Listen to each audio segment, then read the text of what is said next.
안녕하세요. 너싱 제니입니다. 제가 오랜만에 영상으로 돌아왔는데요. 그동안 되게 바빴어요. 남편도 1, 2월에는 비지 시즌이라서 계속 야근을 했었고, 저는 막학기 다니면서 4월 말에 FMP 시험을 봤거든요. 그래서 좀 늦게 영상으로 찾아뵙게 됐습니다. 제가 막학기나 DMP 프로젝트 이런 거는 다음 영상에서 다루도록 하고, 오늘은 FMP 시험 준비에 대해서 얘기해 보도록 할게요. 일단 FNP는 Family Nurse Practitioner라고 해서 한국어로 바꾸면 가정 전문 간호사인데요. 전문 간호사를 하시려는 분들은 보통 NP 프로그램에 이미 입학을 하셨거나 졸업 예정이신 분들일 거예요. 그래서 미국에서 NP 프로그램을 졸업을 하게 되면은 이런 NP 보드 시험을 칠 자격이 되고요. 시험 신청하는 절차가 간호사 되는 절차랑 조금 달라요. 간호사는 본인이 어느 주 시험을 볼 건지부터 정하고 그 주에서 승인을 받은 다음에 시험을 치게 되잖아요. 근데 NP는 시험을 먼저 보고 나중에 이 합격한 걸 가지고 각각 주마다 NP 라이센스를 신청하게 됩니다. 그래서 이 표를 보시면 NP 종류에 따라서 시험 주최하는 기관이 한 군데 또는 두 군데가 있어요. 그래서 두 군데가 있는 경우에는 본인이 어느 쪽 시험을 볼지를 선택을 해야 되거든요. 이 선택 기준은 크게 시험 스타일이랑 면허 갱신 조건, 그리고 크리덴셜 이렇게 나눌 수가 있습니다. 일단 크리덴셜이라고 하면 저희가 간호사일 때는 Registered Nurse라고 해서 이름 옆에 RN이 붙잖아요. NP가 되면은 FNP로 예를 들었을 때 FNPC가 될 수도 있고 FNPBC가 될 수도 있어요. 이게 본인이 어느 기관 시험을 쳤느냐에 따라서 정해지는 거거든요. 그리고 지금은 좀 안 와닿을 수도 있지만 나중에 면허 갱신할 때 갱신할 수 있는 조건이 두 군데가 좀 다릅니다. 그래서 FNP 기준으로 두 기간 모두 5년마다 갱신하는 거는 동일한데요. AANP 같은 경우에는 보수교육이 100시간, ANCC는 75시간을 5년마다 들어야 돼요. 근데 ANCC는 보수교육 말고 다른 경로를 통해서도 면허 갱신 자격을 충족할 수 있거든요. 그래서 보시면 뭐 아카데믹 크레딧 아니면 QA 프로젝트를 한다던가 또는 프리셉터 아워를 채운다던가 이런 식으로 좀 다양하게 그 루트가 있어서 본인한테 편한 걸 선택하시면 돼요. 그리고 제 기억에도 제가 MP 학생으로 실습을 했을 때 저를 가르쳤던 프리셉터가 저희 학교에 연락해서 나 프리셉터 했다는 그런 인증서를 달라고 요구하는 걸 봤었거든요. 지금 생각해보면은 그걸 가지고 본인 면허 갱신할 때 쓰려고 했구나 라고 이해가 됩니다. 근데 AANP는 보수교육을 무조건 이수를 하셔야 되고 또 다른 조건이 하나가 있는데 무조건 5년 동안 본인이 NP로 근무를 하셔야 돼요. 그래서 5년 동안 1000시간을 최소 일을 해야 되는데 이게 많은 시간은 아니거든요. 예를 들면은 일주일에 40시간씩 일을 하고 1년에 52주니까 1년 내내 풀타임을 하면 한 2000시간 일한 게 되는데 그러니까 5년 동안 한 6개월 풀타임만 하면은 이 요건을 충족시킬 수는 있어요. 근데 제 지인 중에서 MP 프로그램 끝나자마자 보드 시험 합격하고 PhD 들어가신 분이 계셨거든요. PhD에서 이제 5년을 보내셨어요. 그래서 임상에서 일을 전혀 안 하셨죠. 그런 경우에는 면허 갱신을 못해서 시험을 다시 봐야 됩니다. 그래서 이런 것들을 좀 감안하셔서 AANP 시험을 칠 건지 ANCC를 볼 건지를 정하셔야 되고 사실 저희한테 가장 중요한 거는 시험 스타일이 어떻게 다르냐는 거잖아요. 사실 그 문제은행이나 그 공부할 때 쓰는 자료들은 AANP, ANCC를 뭐 많이 구분하지 않고 있어서 저도 공부할 때는 AANP 시험도 다 쳤었거든요. 근데 그래도 시험은 둘 중에 본인이 더 합격할 가능성이 높은 걸 쳐야 되잖아요. 둘 다 합격 점수는 70% 이상 맞췄을 때 합격이라서 동일한데 문제 개수가 AANP는 150문제, ANCC는 175문제예요. 그래서 시험 시간도 3시간, 3시간 반 이렇게 차이가 있고요. 문제 범위 같은 경우는 ANCC가 조금 더 넌 클리니컬 문제들이 많다고 해요. 예를 들면은 헬스 폴리시나 인슈런스, 메디케어 뭐 어떻게 돌아가는지 그리고 리서치에 대한 것도 나오고 NP의 리더십 스타일이나 NP 크리덴셜 어떻게 하는지 이런 것들도 많이 나오기 때문에 좀 두루두루 공부를 해야 된다는 차이점이 있습니다. 그래서 저 같은 경우는 어떻게 선택을 했냐면 일단 DMP 과정을 했다 보니까 넌 클리니컬 문제에 자신감이 있었어요. 뭐 헬스케어 히스토리도 공부를 했었고 뭐 이런 법적인 거, 뭐 리서치 뭐 이런 것들을 수업에서도 다 배우고 많이 했기 때문에 ANCC 문제가 저한테는 조금 더 쉽겠다라고 느꼈고 또 다른 그 선택 이유는 FNP BC가 FNP C보다 뭔가 예뻐 보였어요. 있어요. 그래서 크리덴셜을 BC로 받고 싶다라는 그런 사소한 이유로 ANCC를 고르게 됐습니다. ANCC가 시험 시간도 3시간 반이고 문제도 175개라서 그래도 문제를 많이 풀다 보면 맞출 문제도 많지 않을까라는 생각도 있었습니다. 그러면 이 MP 시험은 얼마나 일찍 신청할 수 있느냐?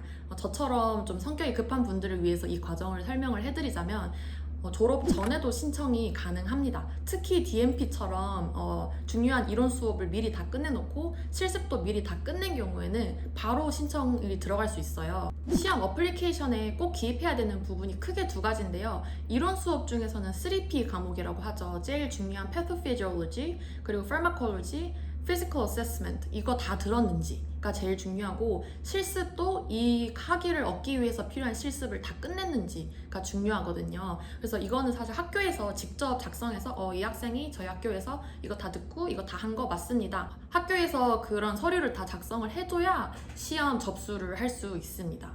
그래서 뭐 MSN 과정이라서 아직 실습을 하고 있다 그러면 신청 못 하시고요. 실습이 다 끝났고 뭐 막학기는 논문만 쓰면 된다, 그게 제 케이스였는데 그러면은 바로 신청하시면 돼요. 그래서 저는 작년 가을 학기 11월 말까지 해서 실습을 다 끝냈거든요. 그래서 12월 초에 바로 접수를 시작을 했고, 그래서 졸업 전인 4월 중순에 시험을 볼 수 있었습니다.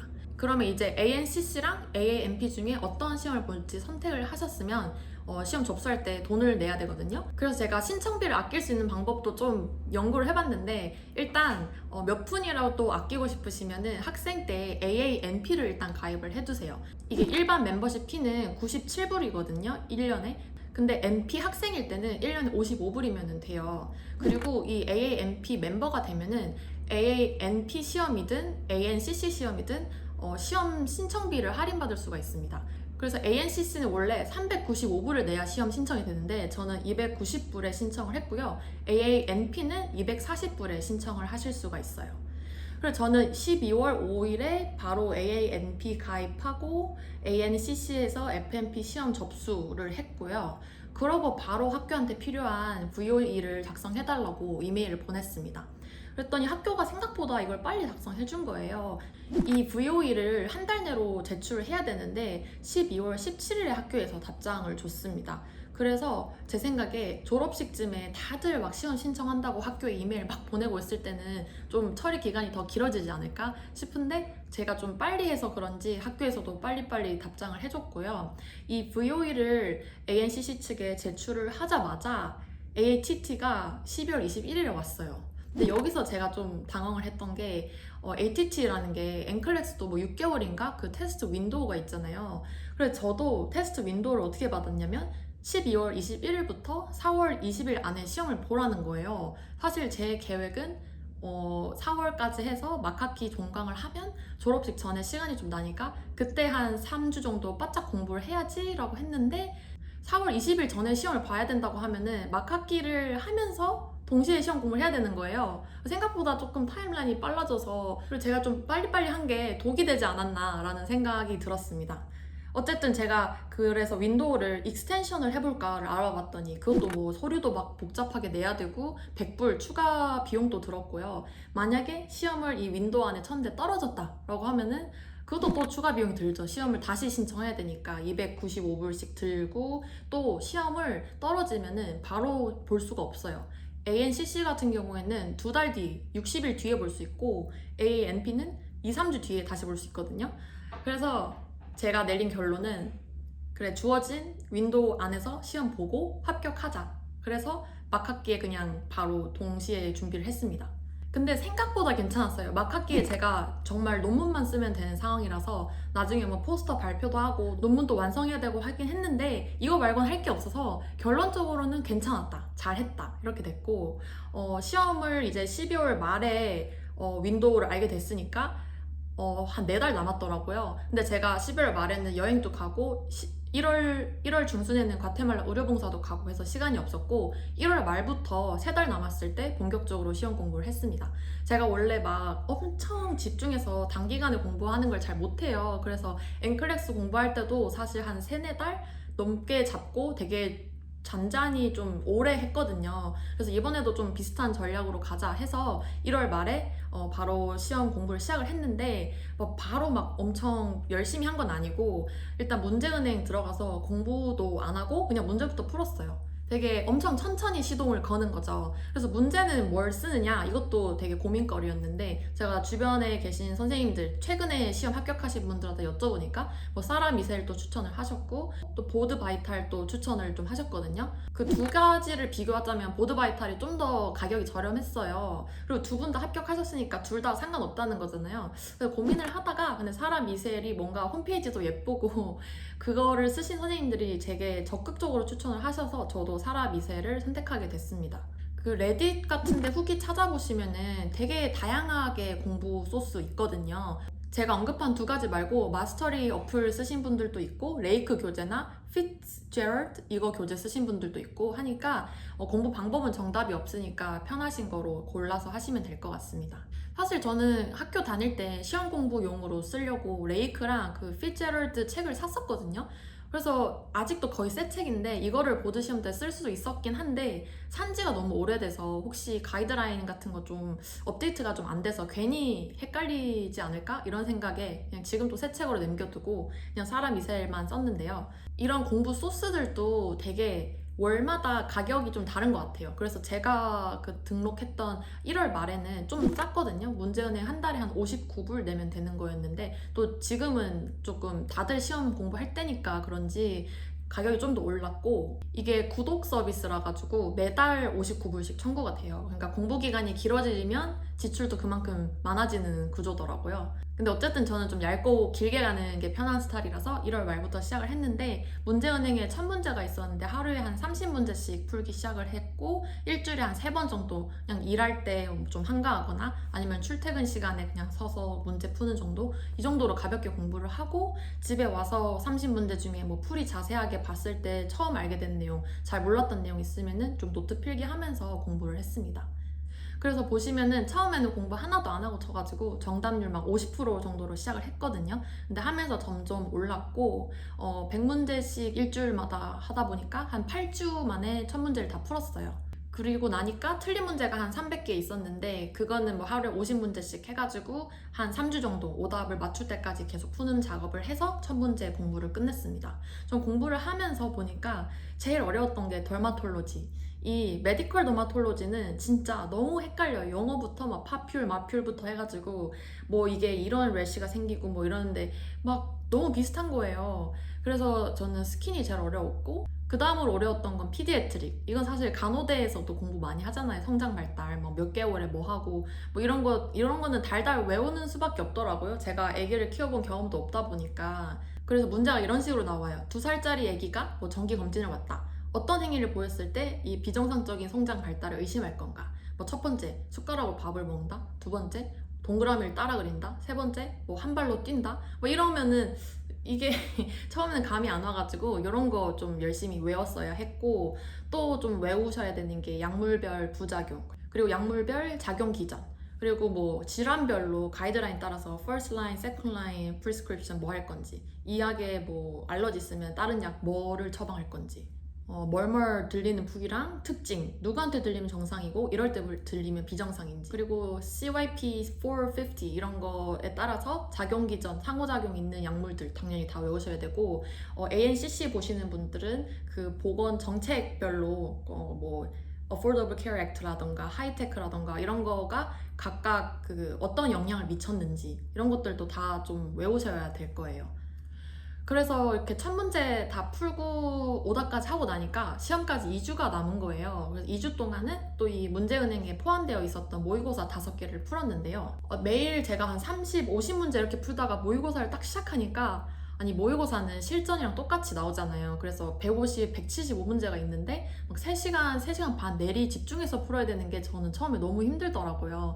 그렇게 집중 오래 해본 게 너무 오랜만이라서 그래서 제 자체적으로는 시간 분배를 어떻게 했냐면 일단 1시간에 무조건 50문제는 풀어야 된다. 사실 딱 맞춰서 풀면은 시간이 진짜 부족할 정도고 한 45에서 50분마다 50문제는 무조건 푸셔야 돼요. 그리고 그때마다 한 번씩 좀 쉬어주고 3시간짜리 시험이니까 한 1시간에 한 진짜 1분 정도는 쉬어야 머리가 돌아가더라고요. 그리고 실제 시험에서도 플래그를 할 수 있어요. 내가 좀 헷갈렸다, 다시 봐야 되는 문제, 이런 거 플래그 할 수 있으니까 플래그 해둔 거 계속 리비짓 해가지고 다시 보고 여러 번 봐야지 좀 생각이 아 맞다 이거였지 이렇게 정리가 돼서 풀 수 있겠더라고요. 그렇게 해서 제가 2주 동안 모의고사를 봤는데 처음 본 모의고사는 60%, 와우, 탈락이죠. 그래가지고 조금 충격을 받고 오답 다시 공부 많이 하고 해서 이제 두 번째, 세 번째, 네 번째, 다섯 번째 모의고사는 다 70% 이상은 나왔어요. 그래서 저는 아 실제 시험도 70% 이상이면 합격이구나 라고 생각해서 뭐 합격하겠네 이랬는데 제가 남편한테 말했더니 남편이 너무 놀래면서 어떻게 그 정도로 만족을 하냐는 거예요. 남편 되게 공부를 확실하게 하는 스타일이라서 본인 CPA 시험 볼 때도 뭐 75점이 카트라인이면은 본인 한 90점 이상씩 공부를 해두고 실제로 점수도 거기는 점수가 공개가 되는데 한 90점으로 합격하고 막 이런 스타일이거든요. 근데 저는 되게 안 좋은 습관이 공부를 되게 엔간하게 해요. 그냥 적당히 하는 습관이 있어서 딱 70% 합격? 오케이, 나 딱 70% 나오네? 이러면서 좀 아슬아슬하게 공부한 경향이 있었습니다. 근데 이 사람이셀 홈페이지를 보면은 제가 지금까지 문제 푼 거, 모의고사 점수 이런 것들을 다 종합해서 제가 시험 합격할 그 가능성을 점쳐주더라고요. 그래서 모의고사 한두 개 정도 봤을 때는 제 기억에 한 합격 가능성이 80%였는데 그 다섯 번째 거까지 다 풀고 나니까 한 86%? 합격률 86% 정도까지는 올랐어요. 근데 시험이 다른 선생님들도 그러셨지만 사람이셀보다는 조금은 쉬웠던 것 같아요. 그래서 지금 제 결론은 사람이셀 모의고사가 70% 이상 나온다? 아 그러면은 일단 합격이라고 생각하시면 될 것 같습니다. 제가 산 증인이니까요. 아, 그리고 제가 모의고사 풀면서 4월에는 그 크래시 코스도 따로 결제를 해서 들었는데요. 이거는 막 되게 막 길고 방대한 강의는 아니고 정말 그 시스템별로 중요한 내용들만 다루는 쪽집게 강의였거든요. 그리고 되게 좋았던 게 중요한 게 뭔지 조금 더 확실하게 알 수가 있었고, 그리고 여기서 막 외우기 헷갈리는 거 있잖아요. 예를 들면은 뭐 dog bitten, augmentin 이렇게 외우는 거. 개한테 물렸을 때 어그멘틴 처방하라고 그런 것들을 많이 알려주니까 암기하는 데 좀 도움이 많이 됐고, 이렇게 뭐 상황별 항생제 처방이나 뭐 소화발달, 백신 스케줄 같이 좀 달달 외워야 되는 거에 대해서 치쉿도 따로 줘서 도움이 좀 많이 됐습니다. 그리고 대망의 시험날 이제 4월 19일 제가 오후 12시 시험으로 등록을 했고 장소는 맨하튼 K타운에 있는 그 프로메트릭 센터였거든요. 일단은 제가 아침에 보면은 너무 졸릴까봐 12시 신청을 했는데 또 12시는 너무 느린 거예요. 그래서 그냥 11시까지 시험 센터에 갔고 11시 반쯤 시작했던 것 같아요. 이렇게 막 체크인하고 이런 프로세스가 30분 정도는 걸렸거든요. 그래서 11시 반 시작해서 3시간 반 쳤으니까 딱 3시에 끝났어요. 시험은 아까 말씀드린 대로 굉장히 제가 공부했던 거랑 비슷했고 공부한 내용에서 나왔고 모의고사 봤던 것보다 살짝 쉬운 정도였습니다. 그리고 70% 이상 맞으면 합격이니까 사실 175문제 중에서 40문제 넘게 틀려도 되거든요. 그래서 문제 풀다 보면은 뭐야 이걸 어떻게 알아? 이런 게 있어요. 그런 것들은 그냥 너무 당황하지 마시고 그냥 넘기세요. 그냥 틀리면 돼요. 그런 문제는. 그리고 대신에 진짜 이거는 확실히 알아야지. 내가 MP 학교에서 공부했고 실습 때 봤고 시험 공부 때 또 복습했던 정말 그 핵심적인 내용 있잖아요. 그런 것들은 무조건 다 맞추신다 생각하면서 푸시면은 합격하실 것 같아요. 그래서 저도 3시간 반 시험 보면서 한 3시간 지났을 때 갑자기 화장실 가고 싶어서 쉬는 시간 잠깐 가졌는데 이게 unscheduled break라 가지고 시간이 계속 가요. 그래서 본인이 좀 시간이 쫓긴다 이러면 못 쉬고 내가 이거 화장실 갔다 와도 시험 시간 충분하다 이러면은 알아서 갔다 오시는 거거든요. 그래서 저는 한 번 쉬었고 다 끝났을 때 나오자마자 이제 소지품 챙겨야 돼서 핸드폰 껐던 걸 켰는데 키자마자 이미 이메일이 와 있는 거예요. 그래서 이메일 딱 클릭했더니 바로 이 합격 페이지가 뜨더라고요. 무슨 링크를 따로 누르는 것도 아니고 바로 빵 하고 떠요. 그래서 패스라서 다행이지 이게 페일이었으면 진짜 충격이 너무 컸을 것 같아요, 정신적으로. 어쨌든 저는 그렇게 합격을 하고 이제 오후 3시인데 그날 또 뉴욕 날씨가 되게 좋았거든요. 온도가 한 26도까지 올라가는 거의 여름날이었어요. 그래서 남편 만나서 맨하튼에서 맛있는 거 먹고 데이트하고 그렇게 밤에 집에 돌아왔습니다. 그래서 지금 막 시험 공부 시작하셔야 돼서 막 많이 불안하신 선생님들께 이거를 좀 보여드리고 싶어요. ANCC 기준으로 작년 FMP 합격률이 83%, 나머지 전공도 비슷해요. 83, 85 이 정도 되고요. AAMP도 이런 스태티스틱스를 다 공개를 해놨는데 딱 first time pass rate라고 해놨거든요. 그러니까 여러 번 쳐서 합격한 사람 말고 진짜 처음 봐서 바로 합격하냐라는 거에 대해서 FMP는 작년에 83%, 뭐 HMP도 87, 여기도 82, 91 이 정도로 합격률이 되게 높아요. 그러니까 저희 뭐 엔클렉스도 그렇고 한국에서 간호사 국시도 그렇고 합격률 다 높잖아요. 그리고 저희 그거 다 통과했잖아요. 그러니까 MP도 할 수 있으니까 너무 불안해하지 마시고 제가 오늘 보여드린 조금 부끄럽지만 되게 적나라한 제 점수들을 보시고 이거보다 본인이 잘하고 있다 그러면은 100% 합격하시니까 또 용기를 얻어 가셨으면 좋겠습니다. 그래서 저는 아직도 할 일이 좀 남았어요. 시험은 합격했지만 아직 막 학기 성적도 안 나왔고 졸업식에서 학위 수여도 안 받았기 때문에 이런 것들이 다 끝나야지 제가 뉴욕이든 다른 스테이트에 제 MP 라이센스 신청을 할 수가 있거든요. 그래서 진짜 MP 라이센스가 나오려면은 아직 한 2달 이상은 걸릴 것 같고, 그리고 되게 신기한 거 하나 말씀드리면 뉴욕을 포함한 몇몇 주들은 이 시험을 합격하지 않아도 MP 라이센스를 줍니다. 찾아보시면은 어떤 학교들이 인정이 되는지 리스트가 있거든요. 그래서 예를 들면 NIU에서 MP 과정을 졸업을 하면 시험 합격 여부랑 상관없이 바로 MP 라이센스를 보내줍니다. 근데 그럼에도 불구하고 나중에 타주로 이사를 가거나 하는 가능성 때문에 다들 시험을 보시기는 하는데, 어쨌든 사실은 이 시험을 합격 안 해도 MP 라이센스를 주는 곳들이 있다라는 게 좀 신기해서 공유를 해봤고요. 이게 RN이랑 다르게 MP 라이센스는 또 이것저것 서류 할 게 많아요. 그 DEA도 따로 신청해야 되고 돈도 많이 들고 시간도 많이 드는데 이 부분은 제가 아직 안 해봤으니까 다음에 또 하게 되면은 관련 영상을 공유를 해드리도록 할게요. 그러면 오늘도 영상 봐주셔서 감사하고 이거 보신 분들 다 MP 시험 합격하시면 좋겠습니다. 감사합니다.